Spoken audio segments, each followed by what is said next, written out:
Chapter 1. The escape. Sean Durham had never seen so much sky in his life. It stretched endlessly above him, a pale blue dome with wisps of clouds drifting like lazy thoughts. The highway cut through fields that rolled on forever, golden and green, dotted with barns and silos that looked like Monopoly pieces scattered across a giant board. His GPS had stopped chirping directions 20 minutes ago, leaving him with a blinking arrow and a smug, recalculating message that felt like judgment. He drummed his fingers on the steering wheel, the hum of tires on asphalt filling the silence. The city was behind him now. Its noise, its lights, its people who thought humiliation was a birthday gift. He clenched his jaw at the memory, the sting still fresh even after 4 years. 29, single, and apparently allergic to trusting anyone who thought funny meant gutting your dignity in public. Sean blew out a breath, forcing the memory back into its box. He'd left that life behind.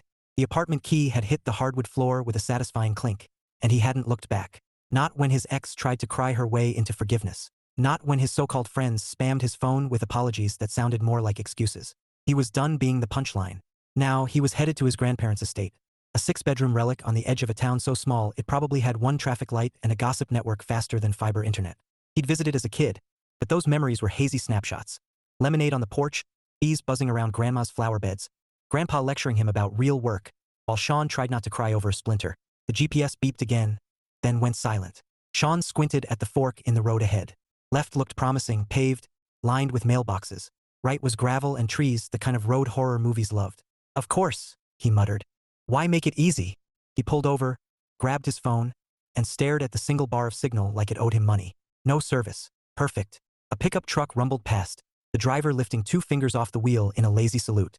Sean hesitated, then turned left. If he ended up in Nebraska, he'd blame the GPS and maybe write a scathing review. The estate appeared like a mirage after another 10 minutes of second-guessing. White columns framed a wraparound porch, and the house sat proud among sprawling lawns and a scatter of oak trees. A red barn peeked from behind the house, and beyond that, fields stretched toward the horizon. Sean parked in the gravel driveway and stepped out, stretching his stiff legs. The air smelled different here, clean with a hint of something sweet. Honey, maybe? He wouldn't be surprised. Grandma had been obsessed with bees for as long as he could remember. The front door swung open before he reached the steps. A petite woman in a floral apron bustled out, gray hair piled high in a beehive that would make any 1960s diva jealous. Sean! Her voice was bright, warm, and carried across the yard like a bell. Oh, look at you. Taller than your grandpa now. And that's saying something. Sean grinned despite himself. Hey, Grandma. She enveloped him in a hug that smelled like sugar cookies and lavender. You're too thin, she declared, pulling back to inspect him. City living will starve a man. We'll fix that. Before Sean could respond, another figure appeared in the doorway. A tall man with a shock of white hair and a posture that said he'd never lost an argument in his life. Grandpa's eyes were sharp, his mouth set in a line that softened only when he saw Sean. Well, Grandpa said, voice like gravel. You didn't get lost. That's a good start. Sean chuckled. Almost did. GPS gave up on me. Technology's only as smart as the fool using it, Grandpa said, stepping aside. Come on in. We'll get you settled. The house smelled like home.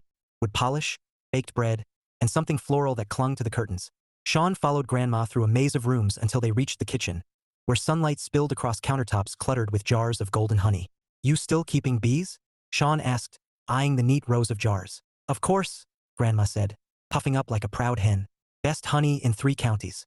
Folks call me the queen bee. She winked. Not just for the honey, mind you. Sean laughed. I'll take your word for it. Grandpa snorted, dropping into a chair at the kitchen table. She runs half the town from this kitchen. Social committees, charity drives, church bake sales. If there's a meeting, she's in charge. Someone has to keep things moving, Grandma said, setting a plate of cookies in front of Sean. Eat. You look like you haven't had a decent meal in weeks. Sean took a cookie, the buttery sweetness melting on his tongue. You're not wrong. Grandpa leaned back, studying him. So, you planning to stay a while? Sean nodded. Yeah, I work remote, so no reason to go back. Grandpa grunted. City spit you out, huh? Sean hesitated, then shrugged. Something like that. Grandma shot her husband a look. Leave the boy be. He's here now, and that's what matters. Sean smiled faintly, grateful for the rescue. He didn't want to unpack the whole birthday fiasco over cookies. Not yet. Later, after hauling his bags upstairs and collapsing on a bed that smelled faintly of cedar, Sean stared at the ceiling fan spinning lazily above him. The quiet was strange. No sirens, no honking, no neighbors arguing through thin walls. Just the distant hum of bees and the occasional creak of the old house settling.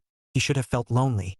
Instead, he felt lighter, like he'd stepped out of a storm and into calm waters. His phone buzzed on the nightstand. A text from an unknown number.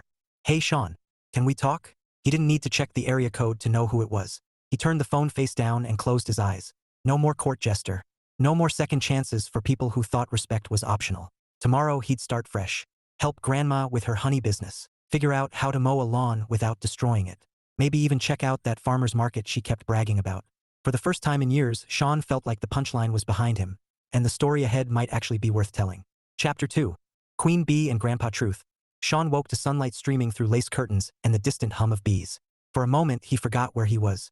The bed was too soft, the air too clean, and the silence too complete to belong to his old apartment. Then the scent of something warm and buttery drifted up the stairs, and his stomach reminded him he hadn't eaten since yesterday's gas station sandwich.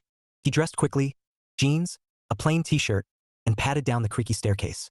The house was alive with morning sounds, the clink of dishes, the low murmur of voices, and the occasional bark of laughter that could only belong to Grandpa.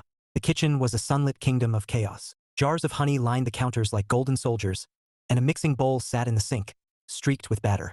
Grandma stood at the stove, flipping pancakes with the precision of a surgeon, her floral apron dusted with flour. Grandpa occupied his throne at the table, a steaming mug of coffee in one hand and the local newspaper in the other. "Morning," Sean said, rubbing the back of his neck. Grandma turned, her face lighting up. "There's my city boy. Sit, sit. You need feeding." Sean slid into a chair as a plate of pancakes landed in front of him, stacked high and glistening with butter. "Wow," he said. "You didn't have to." "Nonsense," Grandma interrupted, waving a spatula like a scepter. "Your family. Around here, that means you eat until you can't move." Grandpa grunted without looking up. "And then you work it off." Sean smiled faintly. "Good morning to you too." Grandpa folded the paper and fixed him with a stare that could sand wood. "You planning to stay a while?" Sean nodded, cutting into the pancakes. "Yeah, I work remote, so no reason to go back." Grandpa sipped his coffee. "City spit you out, huh?" Sean hesitated, then shrugged. "Something like that." Grandma shot her husband a look sharp enough to slice bread. "Leave the boy be. He's here now, and that's what matters." Grandpa raised his hands in mock surrender. "Just asking." Sean focused on his plate, grateful for the escape. The pancakes were perfect, fluffy, sweet, with a hint of something floral. Honey, probably. Grandma's signature touch. "So," Grandma said, sliding into the chair beside him. "What's your plan for today?" Sean swallowed a bite. "Honestly, I hadn't thought that far ahead." "Well, you'll help me with the honey deliveries," she said briskly. "The Bryant Bakery needs a fresh batch. Melissa runs it, sweet girl, hard worker. You'll like her." Sean nodded, though the name barely registered. He was still trying to process the idea of delivering honey like some kind of rural courier. "Sure," he said. "I can do that." Grandpa snorted.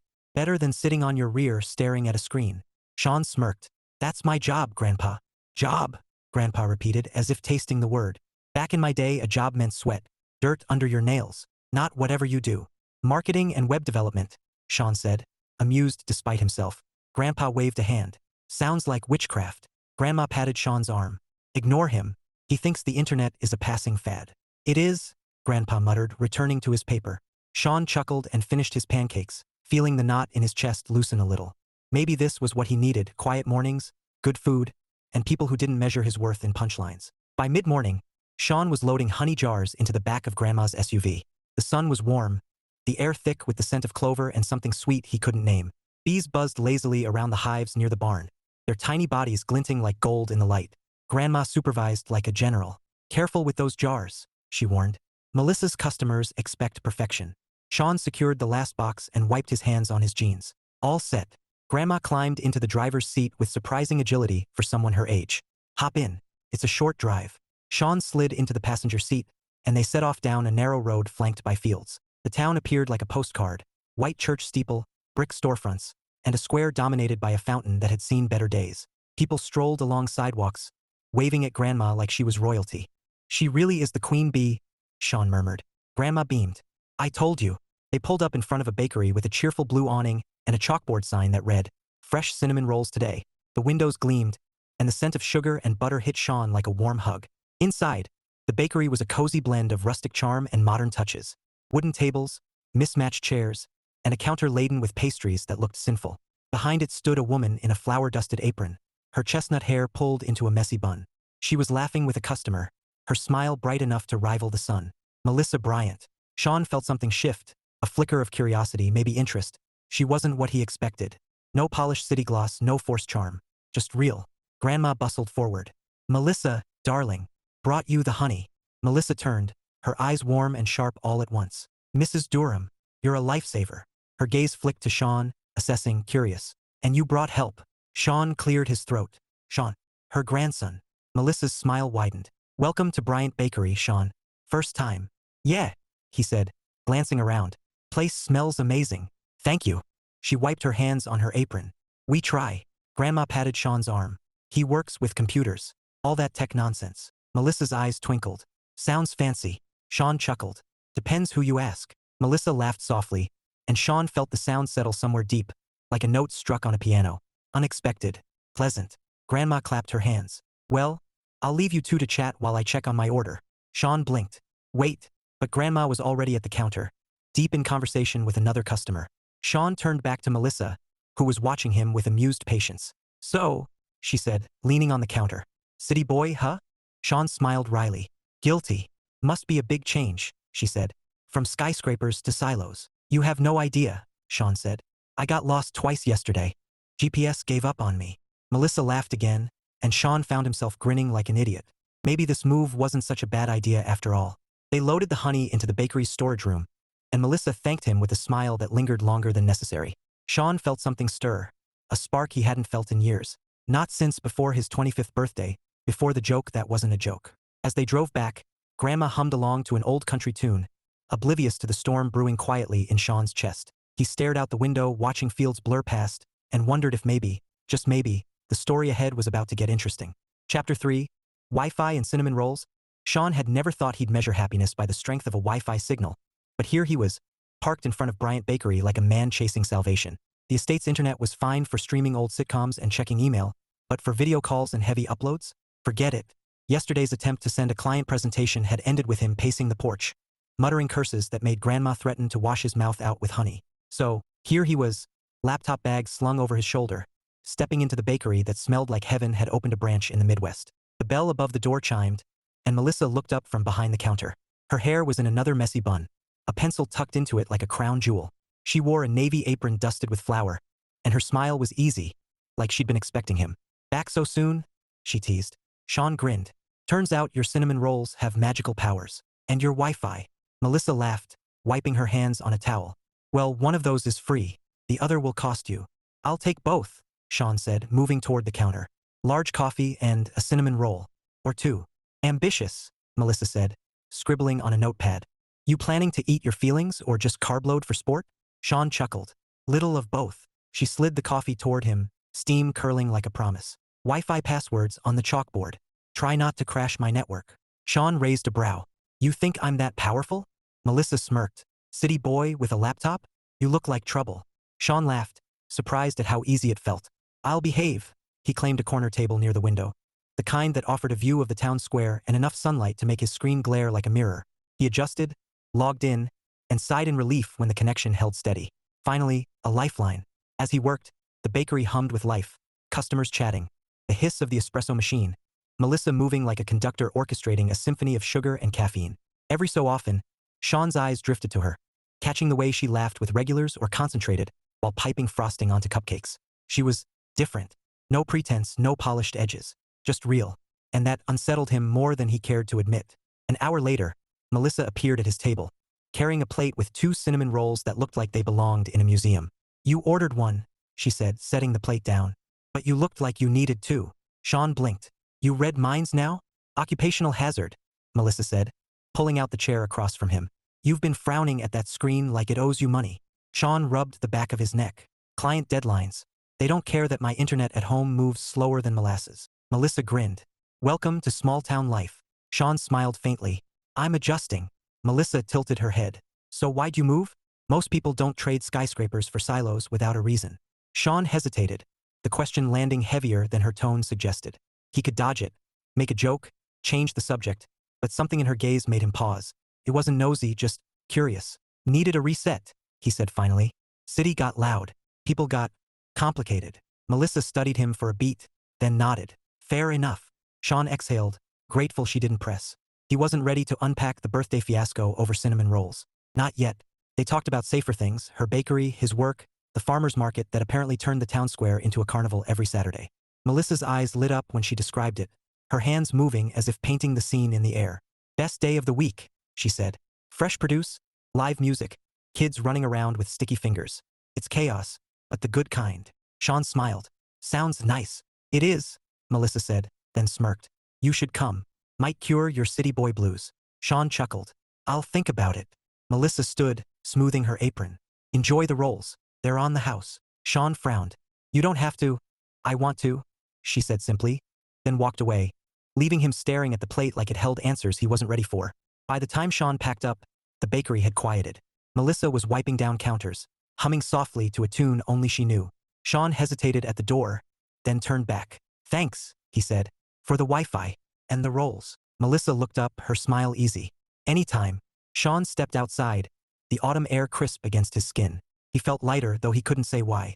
Maybe it was the coffee, maybe the cinnamon rolls, or maybe it was the woman with flour on her apron and laughter in her eyes. Either way, he knew one thing: tomorrow he'd be back. Chapter 4: Wi-Fi and Cinnamon Rolls. Sean had learned two things about rural internet in his first week. 1. It was slower than a snail on vacation. 2. It had a personal vendetta against video calls. After his third frozen Zoom meeting and one awkward client email explaining why his face looked like a pixelated crime scene, Sean surrendered.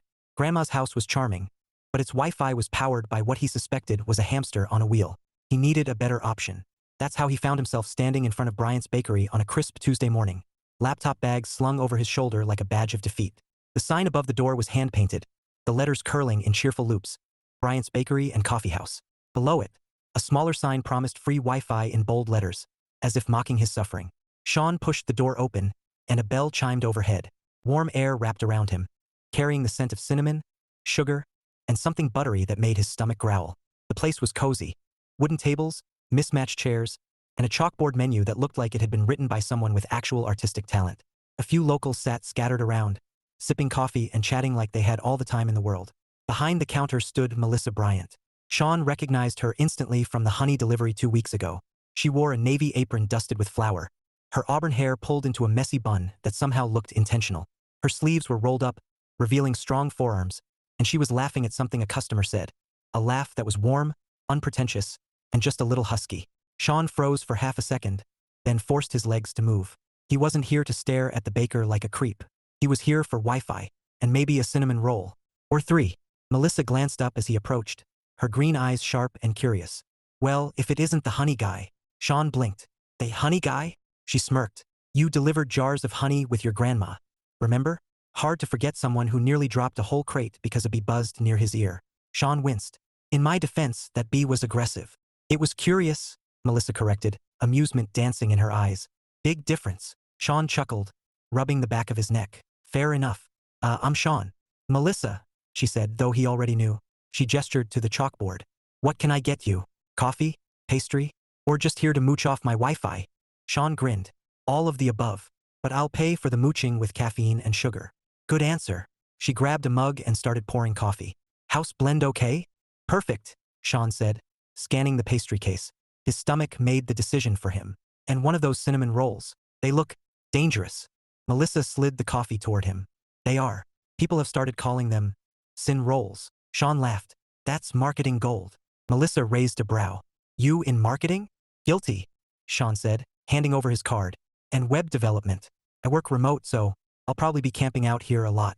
Camp away, Melissa said, swiping his card.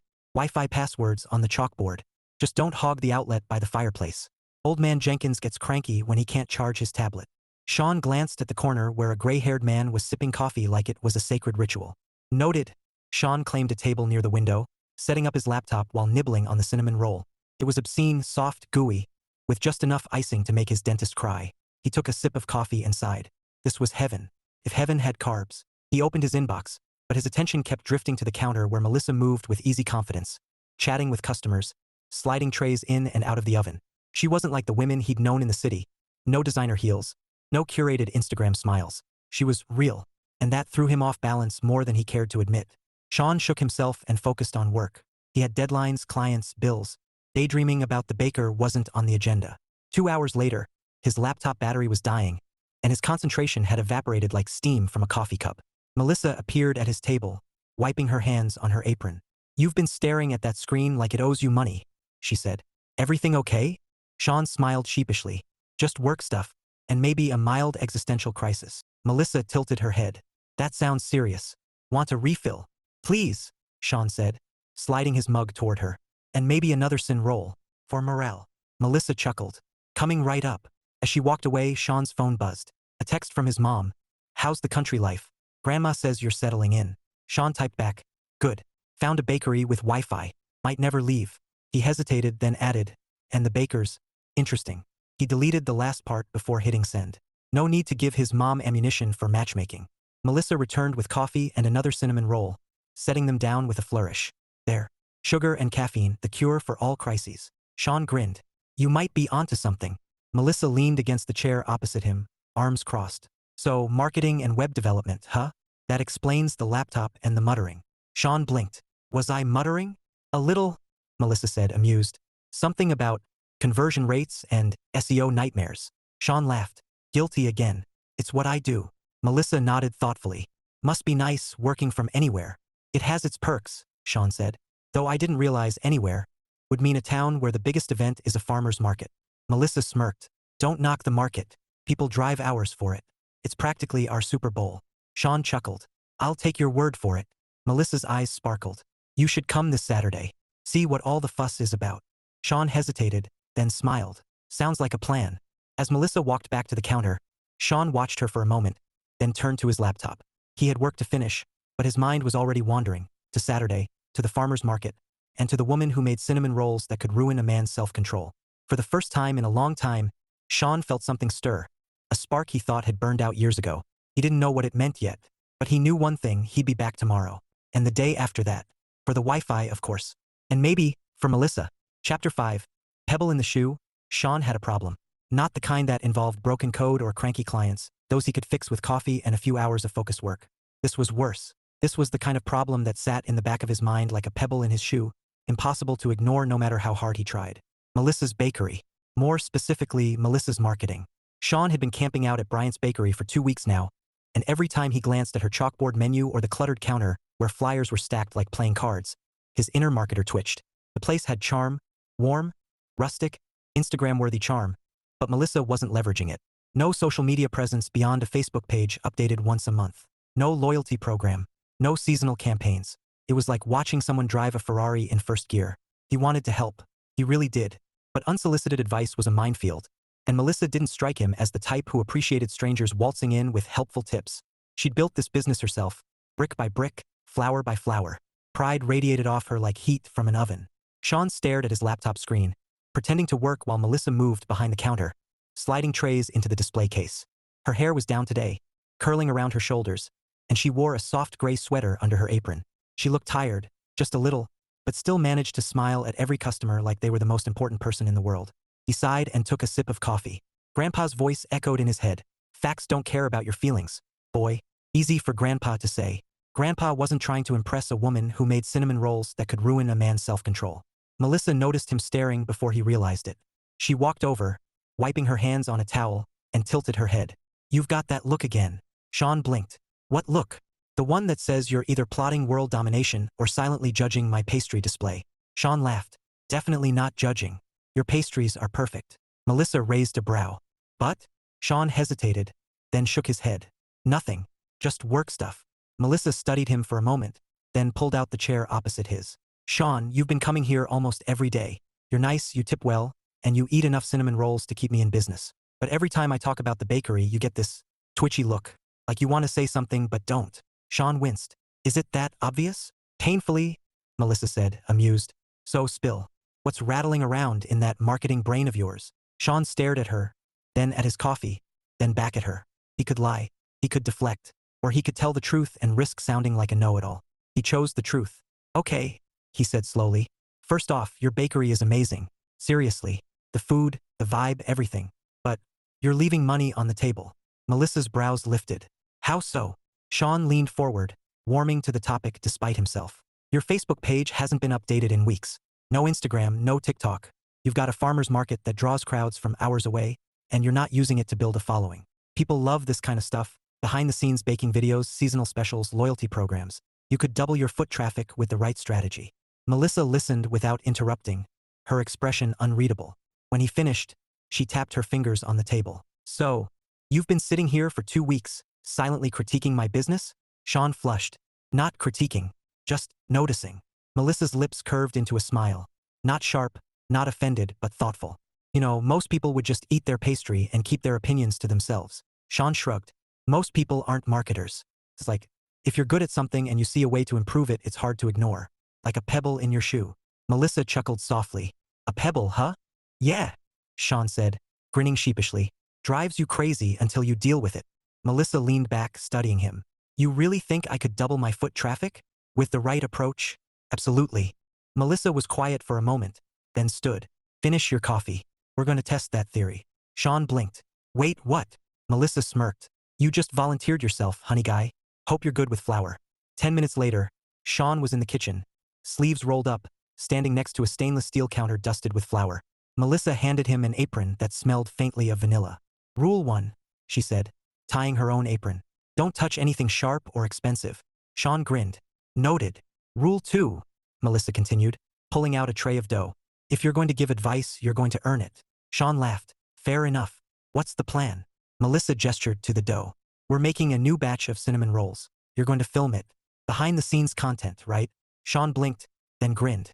You catch on fast. Melissa smirked. I'm a quick study. The next hour was chaos in the best way.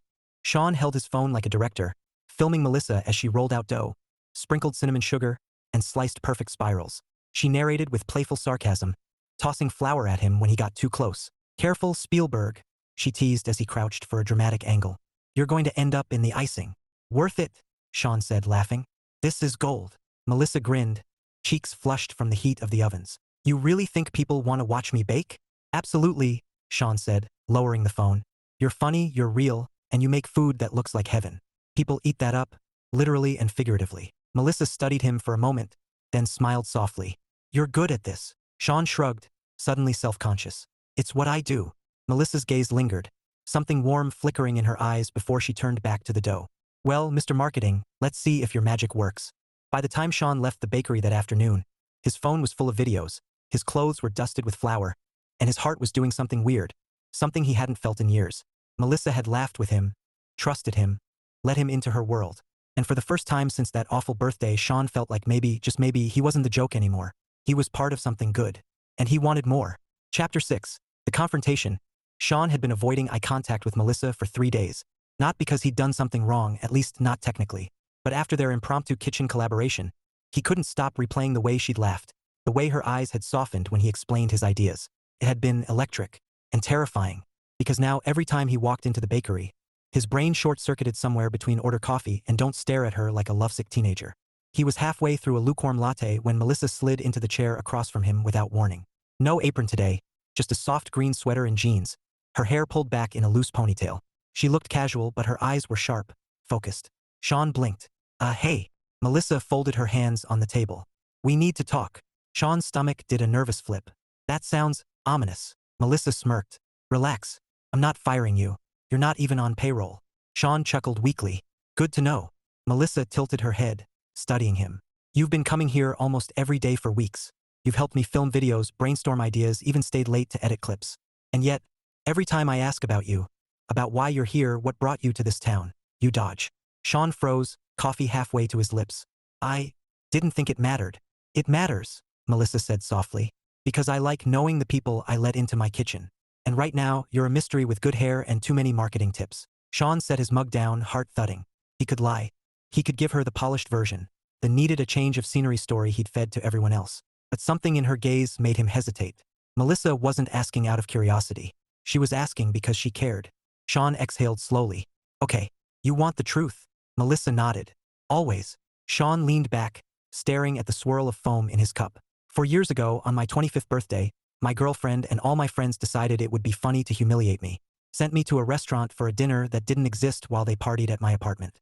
I sat there for an hour, waiting, thinking maybe they were stuck in traffic. When I finally gave up and went home, they were all there, laughing, drinking, shouting happy birthday, like it was some big joke. Melissa's expression softened, but she didn't interrupt. Sean swallowed hard. That's when it hit me. I wasn't part of the joke. I was the joke. And if someone doesn't respect you, they can't love you. So I packed a bag, dropped my key on the floor, and walked out. Haven't spoken to any of them since. Silence stretched between them, broken only by the hum of the espresso machine. Melissa's eyes were steady, warm. Not pitying, not judgmental. Just present. That's brutal, she said finally, her voice low. I'm sorry. Sean shrugged, forcing a smile. It was a wake-up call. I moved here to reset. Help my grandparents, work remote, figure out what I want without all that noise. Melissa was quiet for a moment, then leaned forward. And what do you want now? Sean blinked. That's a big question. Melissa smiled faintly. Start small. Sean hesitated, then met her gaze. I want to stop feeling like the punchline. Melissa's lips curved into something soft, almost tender. You're not the punchline, Sean. He laughed under his breath. Tell that to my brain. Melissa reached across the table, her fingers brushing his wrist. A fleeting touch, but enough to send a jolt through him. For what it's worth, she said, I think you're pretty great. And not just because you saved me from social media purgatory. Sean's throat tightened. He wanted to say something, anything, but words felt clumsy compared to the warmth in her eyes. So he settled for a smile, small but real. Melissa stood, smoothing her sweater. Come by tomorrow. We're testing a new muffin recipe. Blueberry. You can critique that instead of my marketing. Sean grinned. Deal. As she walked back to the counter, Sean stared at his coffee, heart pounding like he'd just run a marathon. He'd told her the truth, the messy, unfiltered truth, and she hadn't flinched. She hadn't looked at him like he was broken. She'd looked at him like he mattered. And for the first time in years, Sean believed it. Chapter 7. Flour and Feelings. Sean arrived at Bryant's bakery the next morning with a mix of anticipation and nerves. The bell above the door chimed as he stepped inside, greeted by the familiar warmth of cinnamon and coffee. Melissa was behind the counter, sleeves rolled up, hair in a messy bun that looked like it had been assembled mid-battle. She glanced up and smiled. A real smile, not the polite kind reserved for customers. You're early, she said, sliding a tray of muffins onto the counter. Eager to critique? Sean grinned. Eager to taste. Melissa laughed, wiping her hands on her apron. Come on, kitchen's this way. The kitchen was alive with motion, mixing bowls stacked like towers, trays cooling on racks, and the hum of ovens working overtime. Melissa handed Sean an apron, her fingers brushing his as she passed it over. The touch was brief, but enough to send a spark racing up his arm. Rule 1, Melissa said, tying her apron with practiced ease. Don't touch the industrial mixer unless you want to lose a limb. Sean chuckled, slipping the apron over his head. Noted. Rule 2, she continued, pulling out a bowl of dough. If you're going to hang around my kitchen, you're going to work. Sean raised a brow. Work as in? Melissa smirked. As in, you're helping me make blueberry muffins. And if you're lucky, I'll let you lick the spoon. Sean laughed. Sounds fair. Melissa moved with confidence, measuring flour and sugar with quick, precise motions. Sean followed her lead, though his attempts were less graceful. When he tried to crack an egg, half the shell ended up in the bowl. Melissa snorted. City boy strikes again. Sean grimaced, fishing out the shell. Hey, I'm great with spreadsheets. Eggs, not so much. Melissa grinned, eyes sparkling. You're lucky you're charming. Sean froze for half a second, then smiled. I'll take that as a compliment. Melissa turned back to the batter, but her cheeks were a shade pinker than before. As they worked, the conversation flowed. Easy, light, punctuated by laughter. Melissa teased him about his lack of baking skills. Sean countered with jokes about her secret plan to turn him into free labor. At one point, he reached for the bag of flour just as she did, and their hands collided, sending a puff of white dust into the air. Melissa laughed, brushing flour off her sweater. Congratulations, you've officially started a kitchen snowstorm. Sean grinned, swiping a streak of flour from his own shirt. Worth it. Melissa shook her head, amused. You're impossible. Sean's smile softened. And yet, you keep inviting me back. Melissa met his gaze, something warm flickering in her eyes. Maybe I like impossible. The words hung between them, charged and unspoken. Sean's heart thudded, but before he could respond, Melissa turned back to the muffins, breaking the tension with a casual, hand me the blueberries.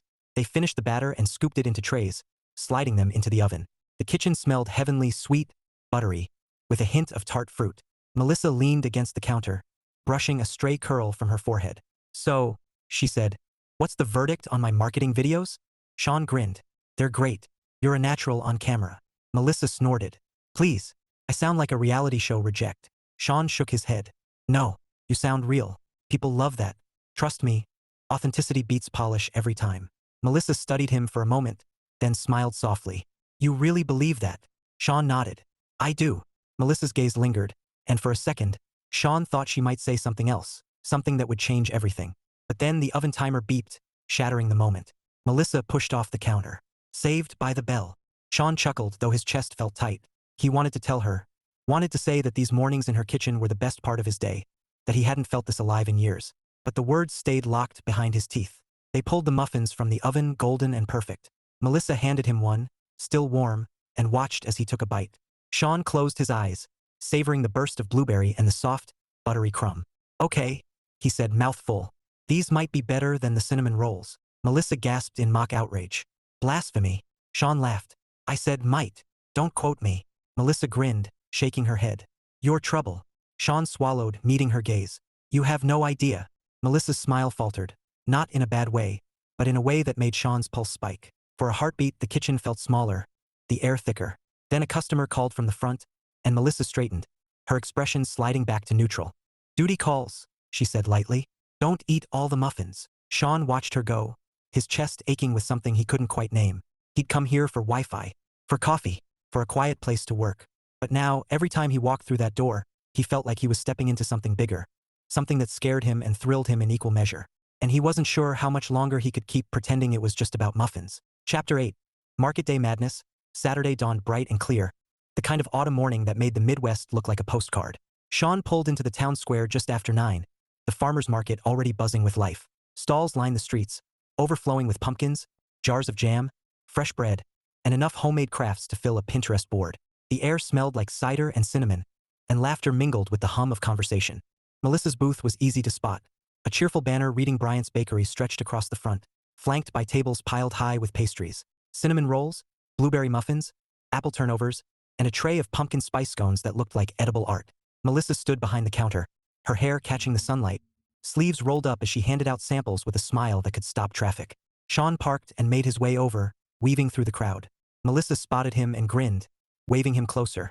Look who decided to show up, she teased. Thought you might bail. Sean smirked. And missed the Super Bowl of small-town life? Never. Melissa laughed, handing him a steaming cup of cider. Here, you'll need this. Sean took a sip, the sweet warmth chasing away the chill. Wow, this is dangerous. Don't get hooked, Melissa said, eyes twinkling. I only make it for market days. Sean glanced at the booth, noting the growing line of customers. You're swamped. Melissa sighed, brushing a stray curl from her forehead. Tell me about it. I didn't expect this many people. Sean's marketing instincts kicked in. You need a system. Right now it's chaos. Melissa shot him a look. You have that twitchy face again. Sean grinned. Because I have ideas. Melissa groaned playfully. Of course you do. Within minutes, Sean was in full problem-solving mode. He grabbed a stack of blank paper and a marker, sketching out a quick sign, pre-order pickup line. He taped it to the side of the booth and directed customers into 2 lines, one for orders, one for pickups. Then he set up a QR code linking to Melissa's new Instagram page, which he'd helped her create last week, and placed it front and center. Scan for specials and behind-the-scenes videos, Sean called out, his voice carrying over the crowd. Follow Bryant's Bakery for updates. People actually did it. Phones came out, cameras flashed, and Melissa's follower count ticked upward in real time. Sean felt a rush of satisfaction, not just because the plan worked, but because Melissa looked at him like he just pulled off a magic trick. You're good at this, she said, handing him a cinnamon roll as a thank you. Like, scary good. Sean shrugged, biting into the pastry. It's what I do. Melissa smiled, softer this time. And you didn't even charge me. Sean grinned. Consider it a down payment on future muffins. Melissa laughed, shaking her head. You're impossible. The morning flew by in a blur of chatter, laughter, and sugar. Sean manned the QR code station, cracking jokes with customers and hyping Melissa's pastries like a seasoned carnival barker. Melissa worked the counter with effortless charm, her cheeks flushed from the brisk air and the constant stream of compliments. At one point, an older woman leaned in conspiratorially and whispered to Melissa, loud enough for Sean to hear, "That young man helping you, he's handsome. You two make a cute pair." Melissa's laugh was quick, but her glance toward Sean lingered a beat too long. Sean caught it and felt his pulse spike. By noon, the booth was nearly sold out. Melissa collapsed onto a folding chair, wiping her brow with a napkin. Sean handed her a bottle of water and sat beside her, their knees brushing. Not bad, he said, surveying the empty trays. You crushed it. Melissa smiled, tired but glowing. We crushed it. Couldn't have done this without you. Sean shrugged, suddenly self-conscious. Happy to help. Melissa studied him for a moment, her expression unreadable. Then she said softly, You know, when you first walked in here weeks ago, I thought you were just another city guy passing through. Sean raised a brow. And now? Melissa's lips curved into a smile. Now I think you might be exactly what this town, and maybe I, needed. The words hit Sean like a jolt. He opened his mouth, but before he could speak, a customer approached with a question about custom orders. Melissa stood, her smile sliding back into business mode, leaving Sean sitting there with his heart pounding and 1,000 unsaid words burning in his chest. As the market wound down and they packed up the booth, Sean couldn't shake the feeling that something had shifted. Melissa's comment wasn't casual. It was deliberate, layered with meaning. And if he wasn't imagining things, the way she looked at him today wasn't the way she'd looked at him before. He loaded the last crate into her truck and turned to find her watching him, sunlight catching in her hair. "Thanks," she said softly. "For everything." Sean smiled. "Anytime." Melissa hesitated, then added, "You know, there's a bonfire at the edge of town tonight. Farmers market tradition. You should come." Sean's heart kicked into overdrive. "I'd like that." Melissa's smile widened, warm and bright. "Good. See you there." As Sean watched her drive away, he felt something he hadn't felt in years, a sense of belonging, of possibility. The pebble in his shoe was gone, replaced by something far more dangerous. Hope. Chapter 9. Old wounds, new chances. The bonfire crackled under a sky littered with stars, flames licking the cool night air as sparks drifted upward like fireflies. Sean stood near the edge of the circle, a paper cup of cider warming his hands, watching Melissa laugh with a group of locals. Her cheeks glowed in the firelight, her hair catching amber highlights, and for a moment, Sean felt like he was seeing something rare, something he didn't want to lose. He'd almost convinced himself tonight was perfect. Almost. Until his phone buzzed. Sean glanced down, expecting a work email or maybe a text from Grandma reminding him not to stay out too late. Instead, the name on the screen made his stomach drop. Claire. His ex Sean stared at the message, the firelight blurring around the edges. "Hey, I heard you moved. Can we talk?" He didn't move, didn't breathe. For years of silence, and now this? Why now? Why tonight? When everything felt like it was finally falling into place. He shoved the phone back into his pocket, forcing a smile as Melissa walked over, carrying 2 skewers of toasted marshmallows. "Here," she said, handing him one. "Fuel for the soul." Sean managed to grin. "Thanks." Melissa tilted her head, studying him. "You okay? You look weird." Sean laughed softly, trying to shake off the weight pressing on his chest. "Just thinking." Melissa raised a brow. "Dangerous habit." Sean smirked, but it didn't reach his eyes. Melissa noticed, of course she did. She always noticed. "Want to talk about it?" she asked gently. Sean hesitated, then shook his head. "Not tonight." Melissa didn't push. She just nodded and bumped his shoulder lightly. "Fair enough. But if you change your mind, I'm here." Sean swallowed hard, the warmth of her touch lingering even as guilt gnawed at him. He hated secrets, hated the idea of hiding something from her. But how did he explain Claire without sounding like a man still tethered to his past? The rest of the night passed in a blur of laughter and music, but Sean felt like he was moving through fog. Every time his phone buzzed, he ignored it, pretending the messages didn't exist, pretending he wasn't standing on the edge of something fragile and new, with a ghost from his old life clawing at the door. By the time he walked Melissa to her truck, the tension in his chest was a knot. "Thanks for coming," Melissa said, smiling as she unlocked the door. "It was nice having you there." Sean nodded, forcing a smile. "Yeah, it was great."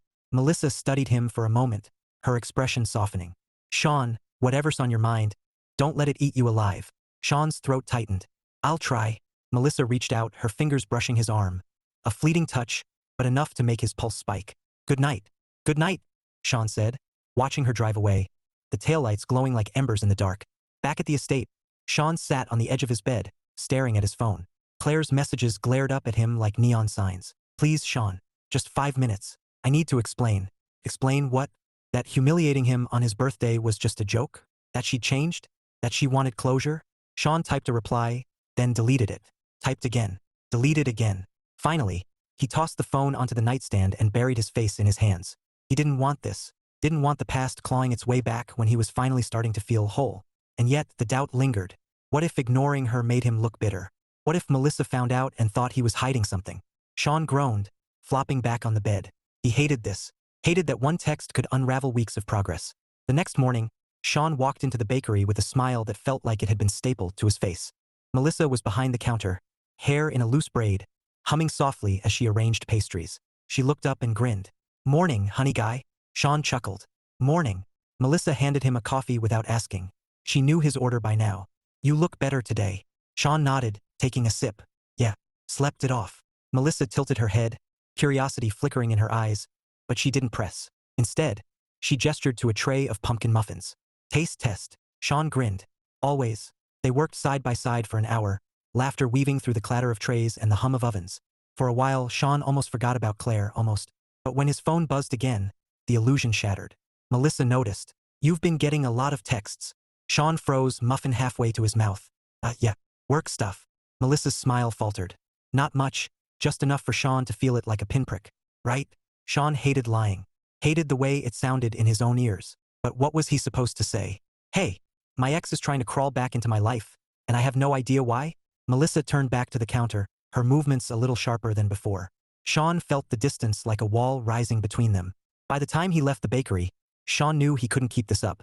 If he wanted a future with Melissa, and God, he wanted that, he had to deal with the past, head on. He sat in his truck, staring at Claire's messages, then finally typed, "I'm not interested in reopening old wounds. Please respect that." He hit send before he could second-guess himself. The reply came almost instantly.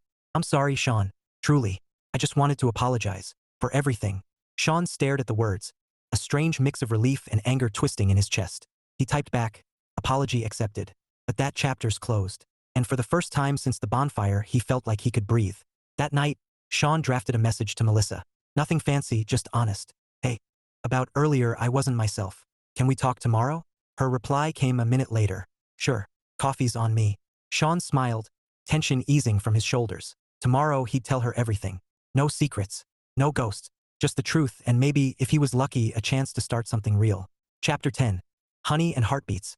The bakery smelled like heaven. Sean stepped inside and stopped short. String lights draped across the ceiling, casting a warm glow over tables dressed in autumn-themed runners.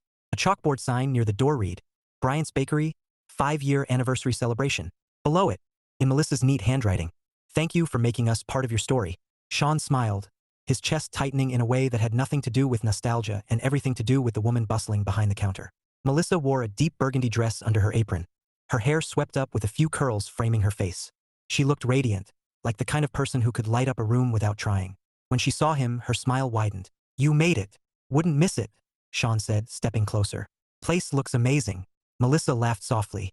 "Thanks. I've been running around like a lunatic since 6 a.m. Sean grinned. "Worth it. You've got a full house." The bakery was packed. Locals chatting over coffee, kids clutching cupcakes, even Grandma and Grandpa holding court near the pastry case. Grandma waved at Sean with a grin that said, "I told you so," while Grandpa gave him a nod that carried more weight than words.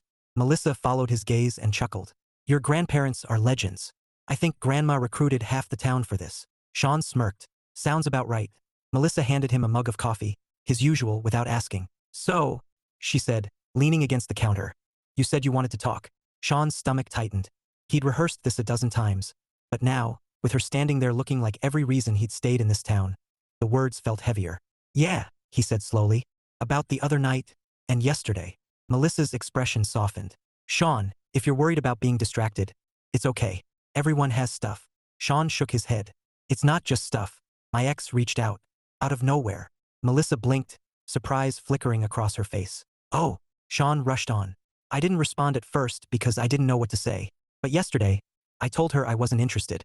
That chapter's closed." Melissa was quiet for a moment, then nodded. "Thanks for telling me." Sean exhaled, relief washing through him.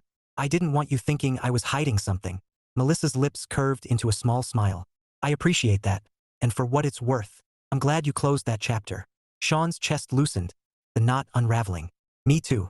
Melissa studied him for a beat longer, then said softly, "You know, Sean, you've been a pretty big part of this bakery lately." Sean grinned, happy to help.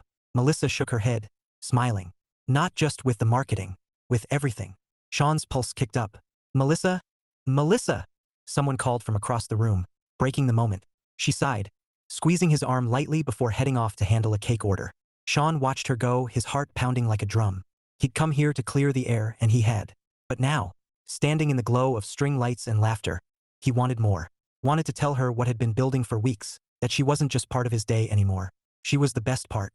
The party rolled on, a blur of chatter and clinking mugs.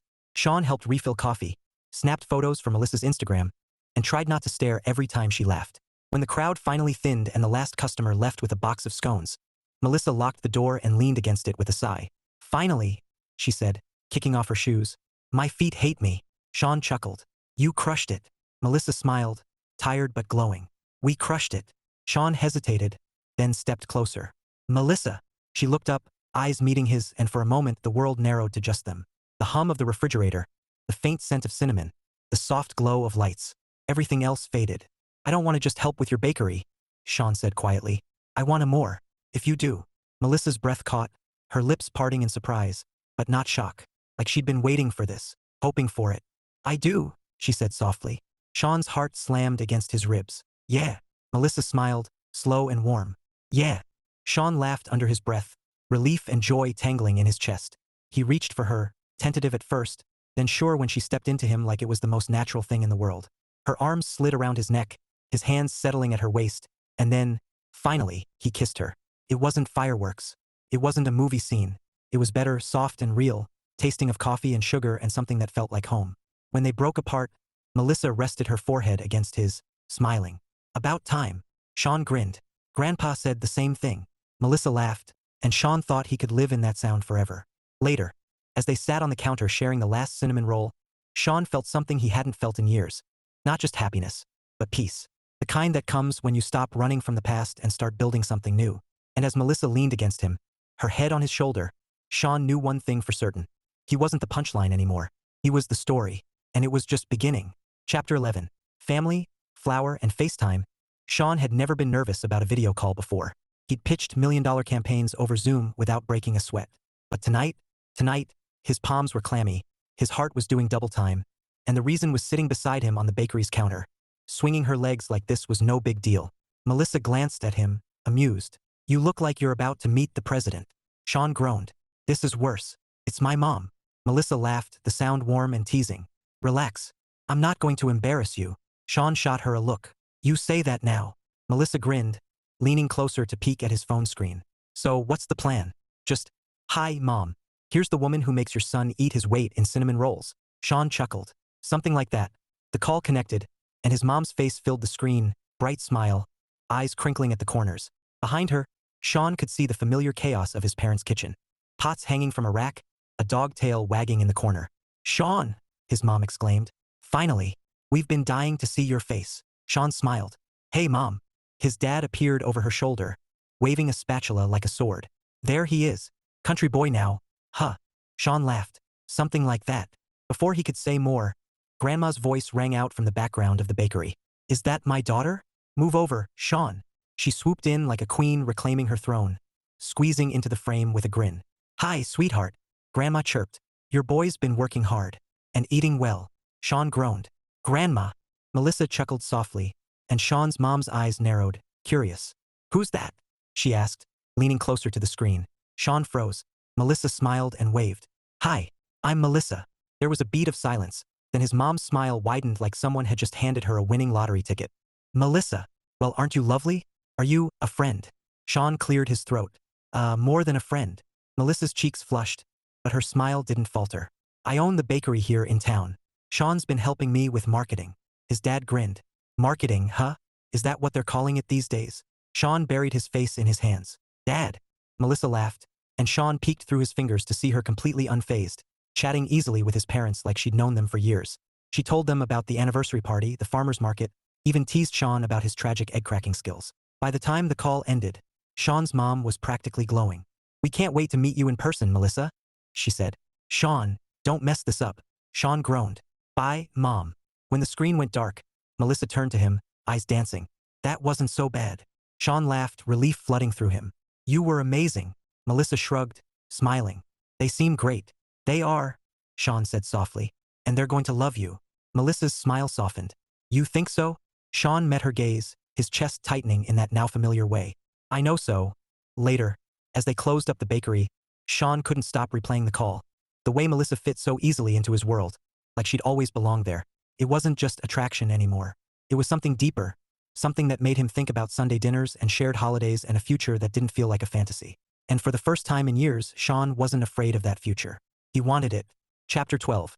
A challenge rises. The first snow of the season dusted the town like powdered sugar, turning rooftops into frosted cakes and sidewalks into glittering ribbons. Sean parked outside Bryant's bakery, humming along to the radio, feeling lighter than he had in years. Things were good, better than good. Melissa was in his life, his work was steady, and the bakery's Instagram page had exploded since their farmer's market stunt. Everything felt right, until Melissa met him at the door with a look that made his stomach drop. Morning, Sean said, stepping inside. You look, intense. Melissa exhaled, brushing a strand of hair from her face. We have a problem. Sean froze. What kind of problem? Melissa handed him her phone. Read. The email on the screen was short but brutal. Subject: Urgent health inspection notice. Bryant's Bakery has been flagged for a surprise inspection following a complaint regarding food safety protocols. Inspection scheduled for Friday. Sean blinked. A complaint? From who? Melissa shook her head, frustration tightening her jaw. No idea. We've never had an issue before. Sean scanned the email again, his pulse kicking up. Okay, Friday. That's 3 days. Melissa nodded, pacing behind the counter. If we fail, they can shut us down until we fix whatever they think is wrong. I can't afford that, Sean. Sean set the phone down, his mind already racing. Then we don't fail. Melissa stopped pacing, her eyes meeting his. You sound very sure. Sean grinned, though his chest felt tight. Because we're going to make this place inspection-proof. Starting now. The next few hours were a whirlwind. Sean rolled up his sleeves and dove into research, pulling up state health codes on his laptop while Melissa scrubbed every surface like her life depended on it. They checked fridge temperatures, labeled containers, reorganized shelves, and tossed anything that looked remotely suspicious. At one point, Sean found himself elbow-deep in flour bins, muttering about cross-contamination while Melissa laughed from across the kitchen. You look like a man possessed, she teased, wiping down the mixer. Sean shot her a grin. Failure isn't an option. Melissa smirked. You know, most boyfriends bring flowers. You bring sanitizing wipes. Sean froze for half a second, the word hanging in the air like a spark. Boyfriend. She'd said it casually, like it was obvious, like it was true. Sean swallowed hard, a smile tugging at his lips. Yes, I'm setting a new standard. Melissa laughed, cheeks pink, and Sean felt something warm settle in his chest despite the chaos. By evening, the bakery gleamed like a showroom. Counters sparkled, floors shone, and every ingredient was sealed, labeled, and stacked like soldiers ready for inspection. Melissa collapsed into a chair, groaning. I can't feel my arms, she said, dropping her head onto the table. Sean chuckled, sliding a mug of coffee toward her. Drink. You've earned it. Melissa lifted her head, eyes tired but bright. You didn't have to do all this. Sean shrugged. Of course I did. Melissa studied him for a moment, something soft flickering in her gaze. You're amazing. Sean felt heat creep up his neck. Just doing what I can. Melissa smiled faintly. You've done more than that. The next 2 days were a blur of prep and paranoia. Sean created a checklist so detailed it could have been a military operation. Melissa teased him about his inner drill sergeant, but she followed every step, her determination matching his. On Friday morning, the inspector arrived. A tall man with a clipboard and an expression that could curdle milk. Sean stood beside Melissa as he prowled through the kitchen, checking temperatures, peering into corners, asking questions in a tone that suggested he'd heard every excuse in the book. Melissa answered calmly, her voice steady even when Sean's pulse was doing gymnastics. When the inspector finally nodded and scribbled something on his clipboard, Sean held his breath. Well, the man said, snapping the folder shut. Everything looks good. No violations. Melissa sagged against the counter, relief flooding her face. Thank God. Sean grinned, adrenaline crashing into triumph. Told you we'd nail it. The inspector gave a curt nod and left, and Melissa turned to Sean with a laugh that sounded like pure joy. Before he could react, she threw her arms around him, hugging him tight. You saved me, she murmured against his shoulder. Sean hugged her back, his heart pounding. Always. Later, as they sat on the counter sharing a victory cinnamon roll, Melissa looked at him, her expression thoughtful. You know, she said softly, when I started this bakery, I thought I had to do everything alone. That asking for help meant I wasn't strong enough. Sean tilted his head. And now, Melissa smiled, warm and sure. Now I know strength isn't doing everything yourself. It's letting the right person stand beside you. Sean's throat tightened. He reached for her hand, lacing his fingers through hers. I'm not going anywhere. Melissa squeezed his hand, her smile deepening. Good, because I think I'm getting used to having you around. Sean laughed softly, but inside, something settled, something solid and certain. This wasn't just about saving a bakery. It was about building a life, together. Chapter 13. Home Sweet Honey. Snow blanketed the fields like a quilt, soft and silent under a pale winter sun.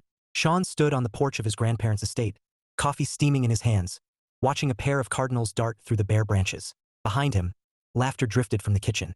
Grandma fussing over a tray of cookies, Grandpa grumbling about too much sugar and not enough sense. Felt, right, like the world had finally clicked into place. Melissa's truck pulled into the driveway, tires crunching over the snow. Sean's heart did that ridiculous leap it always did now, and he grinned as she climbed out, bundled in a navy coat and scarf, cheeks pink from the cold. Morning, she called, her breath puffing in the air. Sean walked down the steps, meeting her halfway. You brave the country roads just for me? Melissa smirked, For you and Grandma's cookies. Sean laughed, taking the box from her hands. Fair trade. Inside, the kitchen was a riot of warmth and chatter. Grandma enveloped Melissa in a hug like she'd been part of the family for years, while Grandpa gave her a nod that carried his usual blunt approval. You bake good, he said gruffly. That's half of life sorted. Melissa grinned. I'll take it. Sean watched them, something soft settling in his chest. This wasn't just a visit. It was a glimpse of the future, a future that felt solid and real. Later, after cookies and coffee and Grandpa's unsolicited lecture on the virtues of hard work, Sean and Melissa stepped outside, the cold biting but bearable. The estate stretched around them, fields shimmering under the snow, the barn standing proud against the horizon. Melissa tucked her hands into her pockets, her breath misting. You know, she said softly, I used to think I'd never leave this town, that staying meant settling. Sean tilted his head. And now, Melissa smiled, eyes bright. Now I think staying can mean choosing the right things, the right people. Sean's throat tightened. Melissa! She looked up at him, and for a moment, the world narrowed to just them. The crunch of snow, the distant hum of bees in their winter hives, the warmth of something bigger than both of them. I'm not going anywhere, Sean said quietly. Not anymore. Melissa's smile deepened, slow and sure. Good, because I think I'm getting used to having you around. Sean laughed softly, pulling her close, their breath mingling in the cold. Guess we're both settling then? Melissa shook her head, her voice a whisper against his ear. Not settling, choosing. And when he kissed her, slow, certain, tasting of coffee and winter air, Sean knew she was right. Epilogue. Sweet like honey. Spring came early that year, painting the fields green and coaxing Grandma's bees from their hives. Sean stood in the bakery, sunlight streaming through the windows, watching Melissa frost a cake with the kind of focus that made his chest ache. The bakery had changed, new shelves, a loyalty program, an Instagram page buzzing with followers. But the biggest change wasn't on the walls. It was in Sean. In the way he felt when Melissa glanced up and smiled like he was her favorite part of the day. He set down the box of honey jars he'd brought from the estate and walked over, slipping an arm around her waist. You know, he murmured, we make a pretty good team. Melissa grinned, leaning into him. Best I've ever had. Sean kissed her temple, breathing in the scent of sugar and vanilla and something that felt like home. He'd left the city to escape being the punchline. Instead, he'd found the story he was meant to write, one filled with laughter, second chances, and a woman who turned cinnamon rolls into magic. Outside, the town hummed with life, the farmer's market gearing up for another season. Inside, Sean and Melissa stood together, planning menus and futures in equal measure. And if you asked Sean Durham what happiness tasted like, he'd tell you without hesitation. Sweet, like honey, and maybe just a little like cinnamon.